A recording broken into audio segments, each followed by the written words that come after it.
بسم الله الرحمن الرحيم الحمد لله رب العالمين الصلاة والسلام على سيدنا المرسلين وعلى آله وصحبه أجمعين. Assalamu alaikum wa rahmatullahi wa barakatuh. Dear brothers and sisters, today's presentation is going to be about how not to kill yourself at iftar time. So,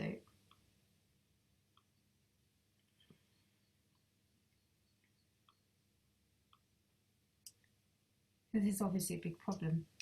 We've talked a lot about inflammation. We've talked about the fact that, we've not been eating all day, and suddenly, imagine if you'd never exercised and you suddenly went to run a marathon or do a sprint. It's, you'd want to be dead by the end of it. You would literally crash out. So why do we do that to our gut, to our, digestive system when we've been starving it all day, and suddenly we give it a punch of, pakora, samosa, all sorts of greasy foods, sweet foods, rich foods, and quite a lot to digest all in one go. It's actually really hard for the body to cope with, and explains why we get some of the side effects that we get, such as heartburn, bloating, lethargy, difficulty praying. I'd like to take you back to the hadith of the Prophet ﷺ, actually about marriage, and I was just reflecting on this. The Prophet ﷺ said that a woman is married for 4 reasons: wealth, beauty, lineage, and wealth, lineage, beauty, and her religion. And the best of those reasons is for religion. That's paraphrased from Bukhari and Muslim. Now, we're not talking about marriage here. If you get married and it goes wrong, it's very difficult, but you can eventually remarry. Now, if you are constantly poisoning your body, it may be much more insidious in the way that you suffer in the long term. So I would like to build on that hadith and say, well, food is eaten for pleasure, leisure, solace, and health. So by health, I mean survival and nutrition. So as we said initially, that it's enough for the son of Adam, alayhi salam, to eat luqmat, just a few morsels to keep his back straight. And beyond that, Allah subhanahu wa ta'ala talks about the halal and the tayyib. So by tayyib meaning that which is beneficial and wholesome. And so brings us to health. And Hippocrates said that let food be thy medicine. So, we want the food to be our medicine. We want it to be tayyib and halal, of course, such that it brings our bodies benefit and enables us to worship and do good deeds, to look after our families, to fulfill our purpose, rather than actually the contrary, which is sloth, laziness, and sickness. So here we go. In Surah An-Nisa, Allah subhanahu wa ta'ala says, وَلَا تَقْتُلُوا أَنفُسَكُمْ. Do not kill yourselves. When we eat the wrong things, we are literally killing ourselves. And Surah Al-A'raf, Allah subhanahu wa ta'ala says, كُلُوا وَاشْرَبُوا وَلَا تُسْرِفُوا. Eat and drink and do not commit excess. So these are golden principles. Don't kill yourselves and don't commit excess. So I'm going to talk about some common traditional favourites that we have, especially in the sort of subcontinental iftars. We have our samosa, we have our kebab, tandoori chicken, and our battered fish or machli. And I'm just going to go through this as group number 1. Because they share a common sort of solution. Now, these foods in themselves are not unhealthy. It's how they are cooked which causes a problem. So in our household for many years we've been baking our samosas, and they turn out just as delicious. The key to baking a samosa is that you would still use the samosa resin, and you would just coat it with a light coating of the cooking oil, so avocado or refined olive oil, and then you would simply put it into the air fryer or into the oven and bake, and you'll find that they're done in about 10 minutes. There's no risk of hot oil splashing around, toxic chemicals. Yes, there is a bit of wheat or carbs in the pastry, but actually if you keep your samosas within moderation, there's no reason why you can't have a couple at iftar time. The thing is that, our families are, this is part of our culture and our tradition, and, trying to make all the shifts in one go. If you suddenly tell the rest of your family were not going to eat samosa, kebab, tandoori chicken, fish, we're just going to live on salads, that's not going to work. And that we don't need to go to that kind of extreme. What we need to do is find balance and find a way that allows us to make healthier swaps and make changes with gradualism, inshallah. The next thing is kebab. Now, kebab contains a lot of water and juice naturally, which means there's absolutely no need to either add ghee or butter or any kind of additional fat to the kebab, and there is no need to fry it. The best way to do kebab is either on a barbecue, on a griddle, or again in the grill or the oven, and you'll find you get delicious kebabs. Tandoori chicken, this is also similar to the kebab. Again, some recipes call for ghee or fat. When you're preparing the chicken, there's absolutely no need for that. Chicken contains a lot of water. Even if it's organic chicken, there's enough moisture there for you to actually just cook it just as you would a kebab. So grill or roast it in the oven, barbecue it. Or alternatively, you could just cook the chicken in a pot. So if you marinate the chicken and you cook it on a low and slow heat, it will be very, very tender. You could also steam the chicken, and it again is very tender and very delicious. The key is to marinate it for long enough beforehand. And the last one is fish. So battered fish is quite a popular choice, or a fish pakora or something along those lines. I would advise that fried fish has been associated particularly with heart disease in women. So you'd be better off actually marinating your fish in the same way as your tandoori chicken, or with an alternative marinade. And be creative here. You can put in all sorts of yummy things into your marinade. And then you can just bake it or pan fry it.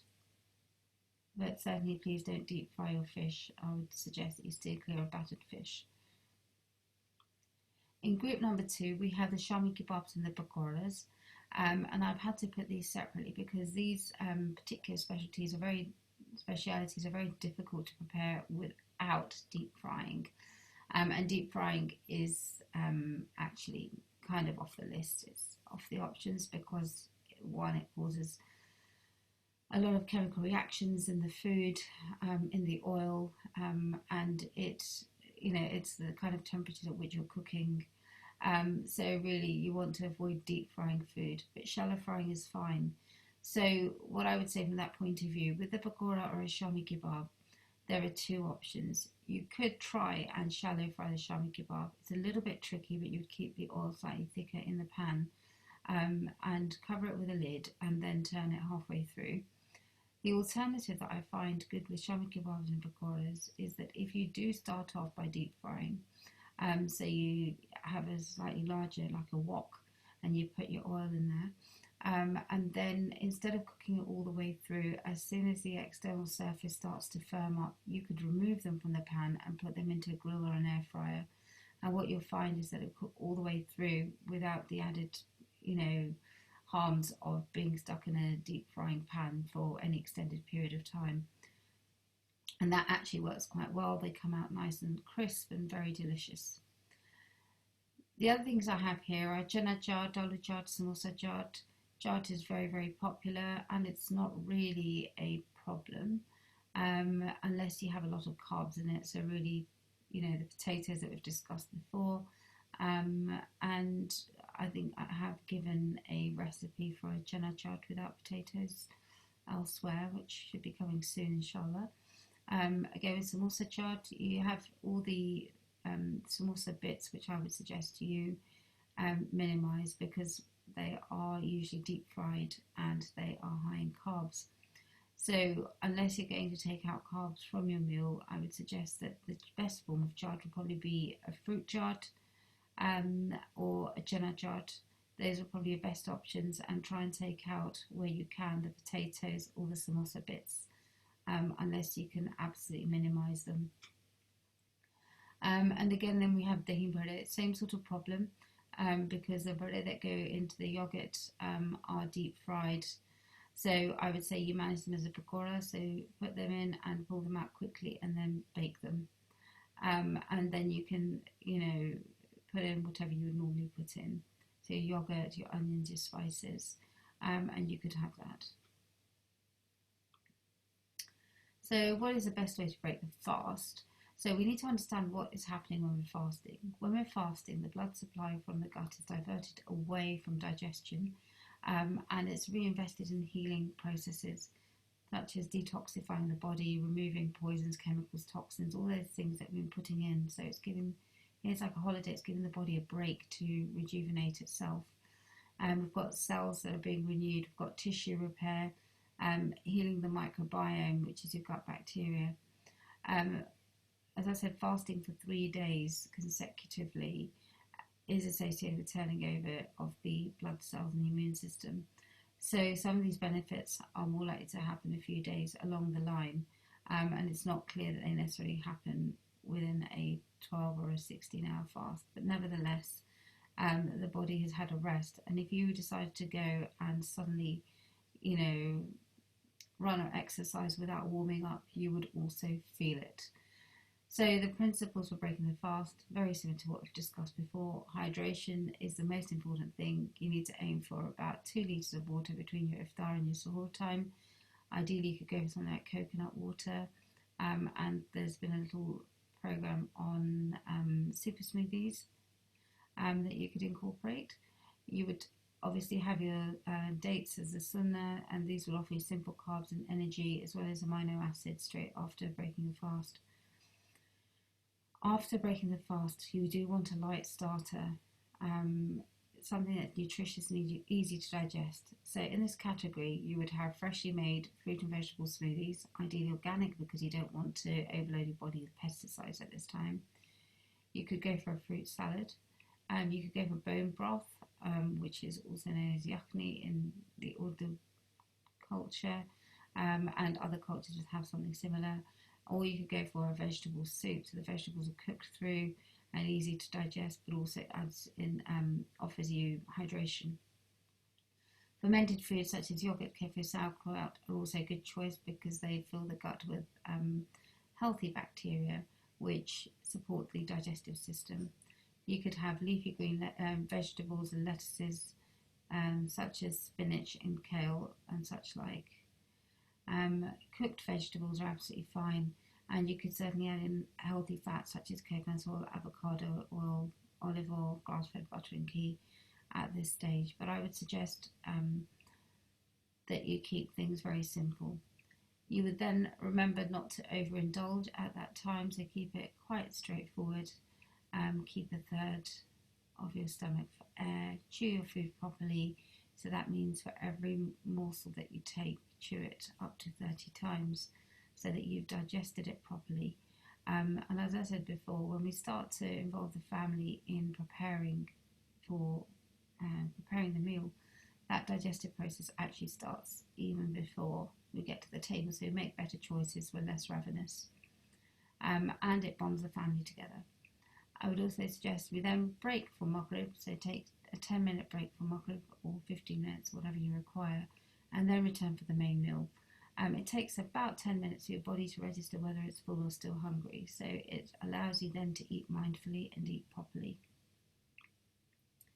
So an example of a power iftar, I'm not going to go into the main meal, but this was really to talk through how not to kill yourself and how to really power yourself immediately after breaking the fast. So you would have dates and water. You could have a super smoothie or a soup. You could have a salad, for example, a fruit salad, a leafy salad, or a rainbow salad. You're going to go for a rainbow salad straight after breaking your fast. You want something preferably with cooked vegetables rather than lots of raw vegetables, unless they're salad vegetables like lettuce, cucumber, tomato. If you're going to go for anything more exciting, raw, then you probably want to wait till later. You could have a piece of protein such as a piece of chicken, ideally not a fried chicken. Ramadan is not the month of chicken and chips, although I remember from university days this was the most favourite iftar food in the brothers' prayer room. You could go for a piece of fish, you could go for a shami kebab or a seek kebab, it's all fine. So you would take a piece of protein. The raw vegetables that I said before, nuts, eggs, seeds, and more elaborate dishes can be kept till later with the main meal. That's probably enough to wake your gut up. So finally, this is about being balanced on the inside, spiritually and physically and emotionally, and being balanced on the outside. So here I have some pictures. So you've got some tandoori chicken there. You've got a nice leafy salad there. You could put this together with obviously dates and water, a super smoothie, and perhaps, you know, some fruit, maybe a bowl of melon or so, or watermelon, which the Prophet ﷺ has spoken very highly of. So that would be, I think, plenty of food to have just to break your fast. Alhamdulillah, we thank Allah subhanahu wa ta'ala for his blessings. Now, inshallah, I hope you've enjoyed this talk, inshallah, and I'll see you soon. Please keep us in your du'as. Jazakumullah khair. Assalamu alaikum.